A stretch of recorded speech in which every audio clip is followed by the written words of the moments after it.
In this video, I'm going to show you how to use a very simple video editor, which you're going to need to know how to use once you start producing videos. Now, this video editor is called Filmora. It is very, very simple and easy to use, even for a non-tech like me. So you should have no problem with it whatsoever. So when you first upload this software into your computer, this is what you're going to see when you open it up. Over here on the top left, this is where you're going to have all your media items are going to be imported. That means all your videos, all your images, all your music, everything that you're going to bring in will show up over here. Now, over here, this section is going to be a preview screen. Here you'll actually be able to see your video as it's being produced, and you'll be able to make edits in your video. And the third place where you're going to be doing your work is down here, and this is called your timeline. And here's where you're actually going to be doing all your editing. And initially, there are two timelines. There's a timeline right here, which is with a little icon. This is a video. This is where you'll actually place your video frames as you bring them in. Then there's a separate timeline here. If you can see it, it's a real tiny, but it has a music symbol.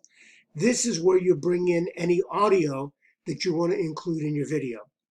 So in this first video, I'm going to show you how to import media.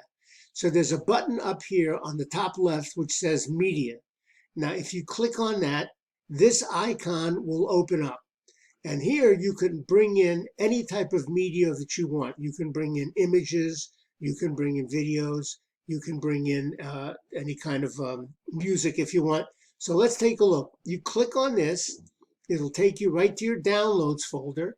And for example, here is this is a PNG file. Here's an image. Just double click it and bingo, here it is right here.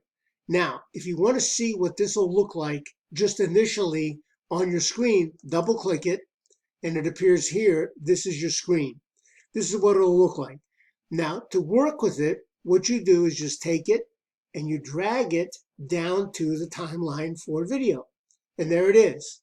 Now, if you want to play it, so far nothing has really happened, but you can see this red band here. This is your timeline. This will go and actually show the video, and you can make adjustments as you're going. Now, that's to bring in an image.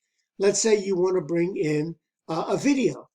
So you want to find a video on your computer, and you can go, here's a video, right here's a video. We'll click on this, just double click it, and it's bringing it in, and there it is. Now you want to see what that looks like. Again, you can just double click it, and it'll appear over here, and it's playing, and you have controls here. You can stop it, you can start it, you can move it back and forth.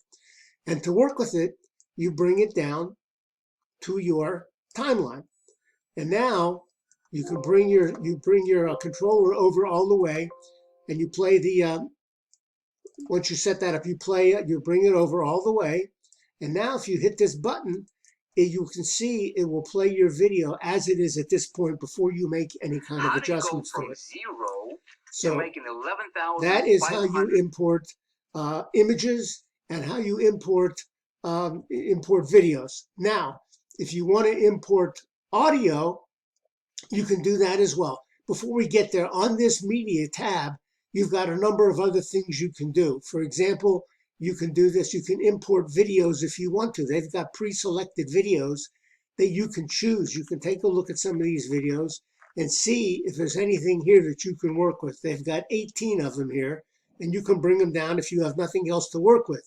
They also got a color selector. So you can pick different, this is green screen, I'm sorry. You can use a green screen if you want to. And here they have a color selector. So you can use these different background colors, again, if you so choose. Okay, so that is how you import images and how you import videos into your Filmora software.